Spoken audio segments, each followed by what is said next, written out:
मतलब उल्टी सूटी शिक्षा तुम्हारी है कि सरकार तो सवाल नहीं पूछ रहे, तुम्हारे यहाँ सुविधा नहीं है, ठीक है। तो सरकार माने, अरे बताओ, उल्टी सीधी शिक्षा तुम्हारी है, फिर तुम्हारे पास अस्पताल नहीं हो, तुम बोलने को भी तैयार नहीं मेरे पास अस्पताल नहीं है। तुम इतने हाया मचा रहे हो, क्यों? तुम क्यों ना मचा रहे हो? हम तुम्हारे पीछे चलो, मेरे पीछे क्यों हो तुम?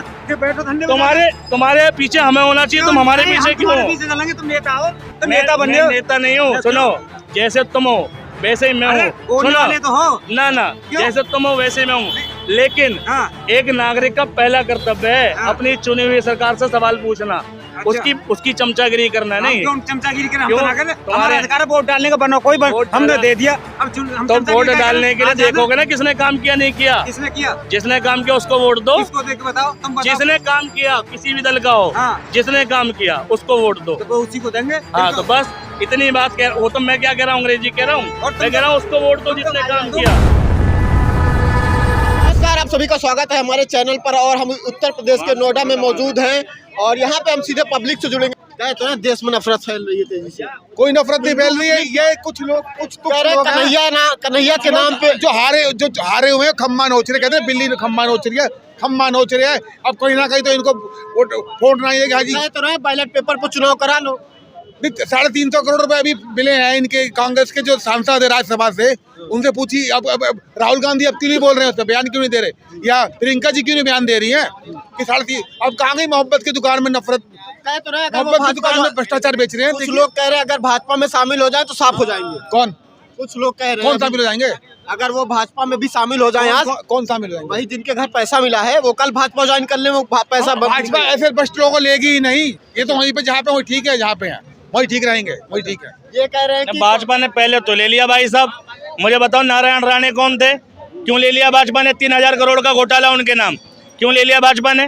ठीक, नारायण राणे कौन थे? ठीक, ये बताओ। कितने साफ जितने मैं कह रहा हूँ कांग्रेस में एक भी साफ नहीं है, लेकिन जब किसी कांग्रेसी ने जो भ्रष्टाचारी है, ठीक, जिसमें घोटाले का आरोप है, जिसमें हेमंत विश्व शर्मा सबसे बड़ा नाम है, ठीक है, असम का मुख्यमंत्री, वो व्यक्ति जब घोटाला करता है, बीजेपी ने उसके खिलाफ जांच बैठाई, ईडी गई, इनकम टैक्स गया, सब कुछ हुआ, जांच शुरू हुई और उनने तुरंत बीजेपी ज्वाइन कर ली, तो सारे घोटाले माफ कैसे हो गए? उसका भ्रष्टाचार एकदम खत्म कैसे हो गया? आज उसके भ्रष्टाचार पे चर्चा तक नहीं होती। ठीक, कैसे हो गया भाई साहब, मुझे बताओ।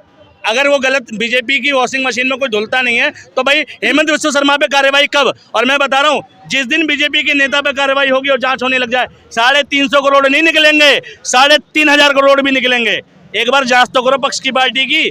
कांग्रेस की पार्टी भ्रष्ट में कहो, सारी कांग्रेस की पार्टी की जांच कर लो और सबका भ्रष्टाचार निकालो, लेकिन बीजेपी वाले का भी तो निकालो। कौन निकालेगा? जो सत्ता में होता है वो ज्यादा लाभ कमाता है, ठीक है, जो सरकार में होता है वो ज्यादा भ्रष्टाचार कर सकता है। मैं सिस्टम का हिस्सा हूँ तो मैं सिस्टम में ज्यादा भ्रष्टाचार कर पाऊंगा कि जो सिस्टम का हिस्सा नहीं है वो ज्यादा भ्रष्टाचार करेगा। ये ईडी सीबीआई बीजेपी के नेता पे क्यों नहीं जा रही?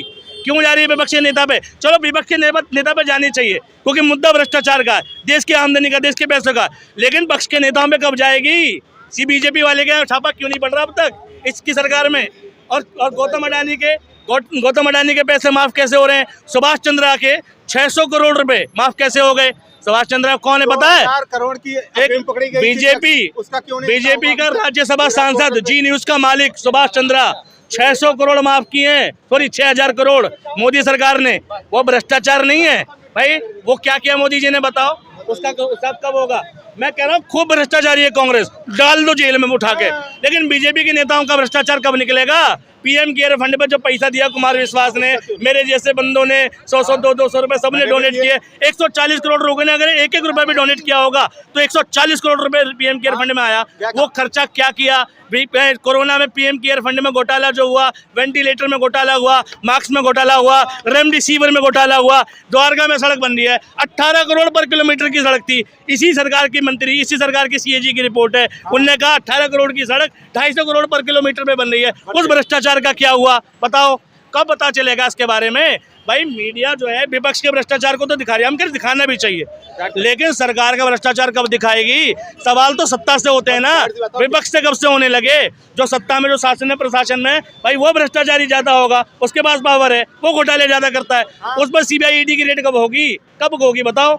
एक नेता पे बता दीजिए और जवाब दीजिए, इनके सवालों का कोई जवाब है आपके पास? देखिए भाई साहब, जो आरोप लगा रहे हैं, आरोप नहीं है, नहीं आप आरोपी लगा रहे हैं कि भैया ये आरोप है, ये इतना खर्चा आ गया। नहीं आरोप नहीं सिद्ध हो गया। 365 करोड़ पकड़े गए, ये बताओ। और आज तक की एंकर थी, क्या नाम उसका, श्वेता सिंह, वो कहती थी 2000 रुपए के नोट में चिप लगी है, जमीन के अंदर भी होगा तब भी इनकम टैक्स वालों को पता चल जाएगा। ये 300 करोड़ रुपए मान लिया हमने, उसने जमा भी कर लिया। ये 300 करोड़ रुपए जमा अमित शाह का होता है। बेटा जैसा 80 लाख की कंपनी, 16,000 करोड़ की कंपनी बन गई उसकी। 80 लाख की कंपनी थी उसकी, 16,000 करोड़ की कंपनी। इतनी बड़ी कंपनी बिना भ्रष्टाचार के कैसे खड़ी करी उसने? साफ सुथरा है तो बताओ, अभी क्यों जिस बैंक से वो कैश निकाला गया वो तब नहीं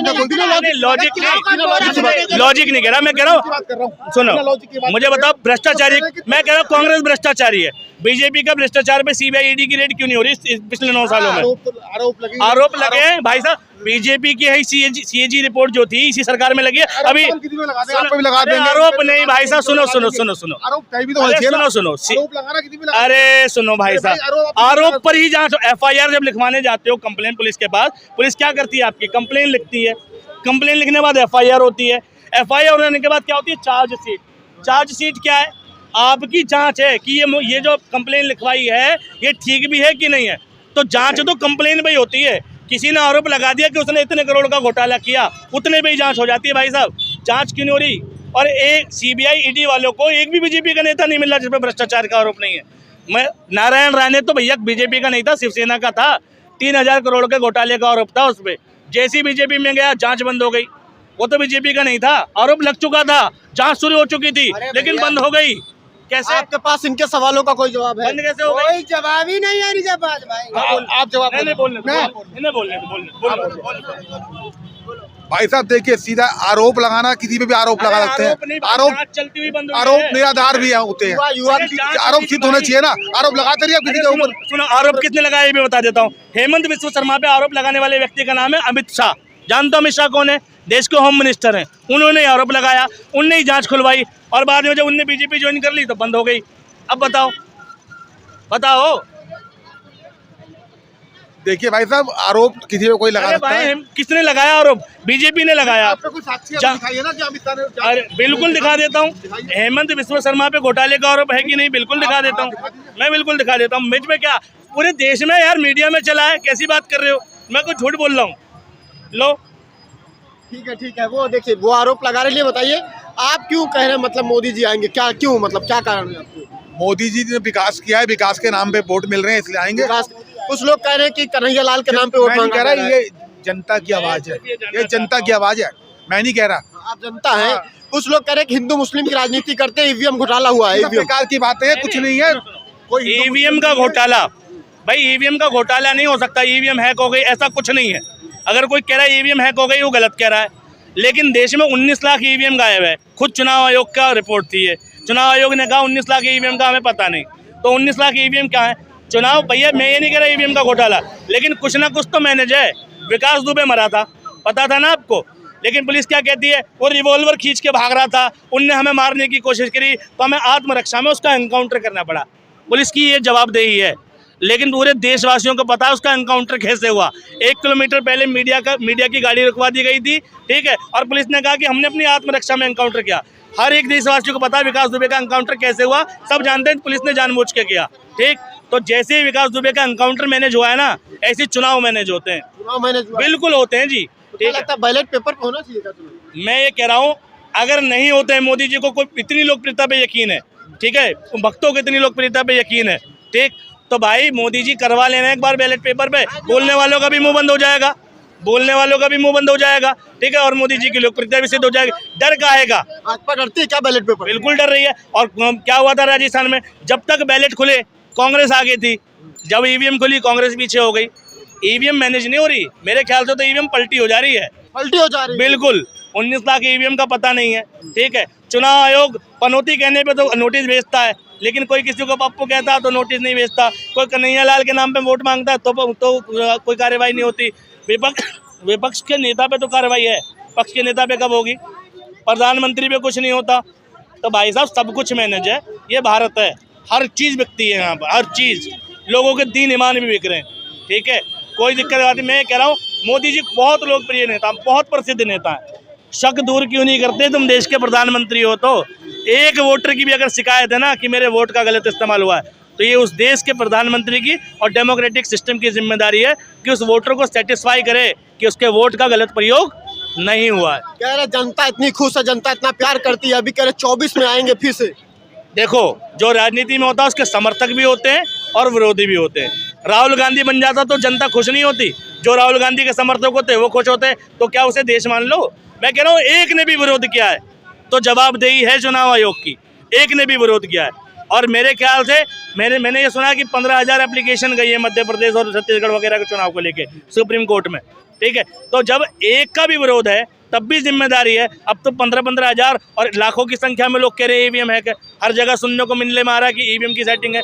मैं नहीं मानता ईवीएम की सेटिंग है, मगर एक का भी विरोध है तो चुनाव आयोग की जिम्मेदारी है कि उसको संतुष्ट करे। अब ये कहेंगे तेलंगाना में तो कांग्रेस जीती, वहाँ भी ईवीएम सेट थे क्या? तेलंगाना में बीजेपी मुख्य पार्टी नहीं थी, पहली बात। जहाँ जहाँ बीजेपी मुख्य पार्टी रही है वहाँ दिक्कत हुई है और हमेशा हुई है। और ऐसा ही बीजेपी के साथ ही क्यों होता है कि एग्जिट पोल में बीजेपी हार रही होती है और रिजल्ट में जीत जाती है अचानक। कांग्रेस के साथ तो ऐसा कभी नहीं होता, दूसरी पार्टियों के साथ तो ऐसा कभी नहीं होता कि वो एग्जिट पोल में हारती है और वो जीत जाती है।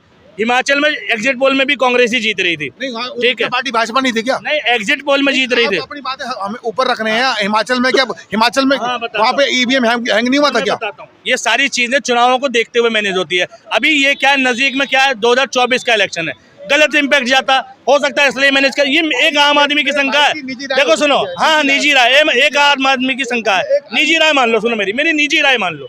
मैं ये समझ रहा हूँ कि हिमाचल के चुनाव के टाइम पे लोकसभा के चुनाव नहीं आने थे तो नहीं करवाया मैनेज, अभी आ गए तो इसलिए मैनेज करवा दिया। मेरी राय है और मेरे जैसे हजारों लोगों की राय हो सकती है।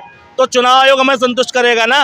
बैलेट पेपर से एक चुनाव करा लो, कोई सा करा लो, लोकप्रियता सिद्ध हो जाएगी। अगर चुनाव एक चुनाव बैलेट पेपर से हो जाएगा तो की दिक्कत क्या है? और मोदी जी लोकप्रिय तो उन्हें दिक्कत क्या है? अरे तो चुनाव बैलेट पेपर से करेंगे, खर्चा ज्यादा होगा, देर से तक नुकसान होगा, इसीलिए देश में सत्यता की जांच करने के लिए इतना खर्चा तो बनता है, कोई बड़ी बात नहीं है। जहां देश लाखों करोड़ों का कर्जा झेल रहा है, 55 लाख करोड़ का कर्जा 70 सालों में हुआ, 70 सालों में हुआ 55 लाख करोड़ का, और 9 सालों में 155 लाख करोड़ हो गया। 100 लाख करोड़ का कर्जा देश ने झेल लिया, ठीक है। तो वो वही चुनाव का खर्चा भी झेलेगा वो देश, कोई बड़ी बात नहीं है भाई। मैनेज, अगर किसी भी एक व्यक्ति को भी शंका है चुनाव आयोग पर, ईवीएम पर या देश के चुने हुए नेता पर, तो ये इस देश के डेमोक्रेटिक सिस्टम की जिम्मेदारी है, सुप्रीम कोर्ट की जिम्मेदारी है, चुनाव आयोग की जिम्मेदारी है कि उसकी शंका दूर करे, ना कि उस पर एलिगेशन लगाए कि तू तो उसका भक्त है, उसका चमचा है, उसका, वो भले ही विरोधी पार्टी का हो, शंका दूर होनी चाहिए। डेमोक्रेटिक सिस्टम तो यही कहता है, सीधी बात। ये कह रहे शंका दूर होनी चाहिए। आपको लगता है कि चुनाव बैलेट पेपर होना चाहिए? ईवीएम की बात कर रहे हैं, कह रहे कि ईवीएम हैक हो गया। मैं कहना चाहूँगा राजस्थान में और छत्तीसगढ़ में सरकार किसकी थी? ईवीएम की रक्षा करने की जिम्मेदारी किसकी बनती थी? ये बताइए। अब देखो, इन्हें क्या पता, जब आचार संहिता लग जाती है तो चुनाव आयोग का कंट्रोल होता है, फिर वहाँ मुख्यमंत्री की पावर और दूसरे नेताओं की पावर नहीं बचती है, पहली बात, ठीक। दूसरी बात, चुनाव आयोग केंद्र की एजेंसी है, हमेशा ध्यान रखना, सेंट्रल गवर्नमेंट के अधीन है। नहीं, सुनो, चुनाव आयोग काम स्टेट में करता है लेकिन सेंट्रल की एजेंसी है, केंद्र में के पास पावर होती है, ठीक है। गवर्नर की पावर चलती है वहाँ पर और चुनाव आयोग की पावर चलती है, और गवर्नर जो होता है वो केंद्र के अधीन चलता है, ठीक है। आपको जानकारी नहीं है, आप जानकारी लो। जहाँ चुनाव आयोग की, जहाँ आचार संहिता का मतलब ही ये होता है कि अब यहाँ नेता का कोई रोल नहीं है, ठीक है। नेता का रोल खत्म, चुनाव आयोग का रोल चालू। और चुनाव आयोग जो है उसका अध्यक्ष कौन, वो भी गुजरात का हमने सुना है, वही कंफर्म मैं भी नहीं हूँ लेकिन सुना है भी। सब कुछ मोदी जी के सपोर्टिव अधिकारी हैं। चुनाव आयोग के अधिकारी के चयन के लिए भी सुप्रीम कोर्ट की जज की अनिवार्यता थी। मैंने सुना ऐसा कानून बना था कि सुप्रीम कोर्ट की जज की अनिवार्यता खत्म की जाएगी। तो भाई मैं कह रहा हूँ, चलो मैं 100% गलत हो सकता हूँ और मेरे जैसे हजारों लोग गलत हो सकते हैं, लेकिन अगर मुझे डाउट है तो डाउट क्लियर कराएगा कौन? सरकार ही कराएगी ना।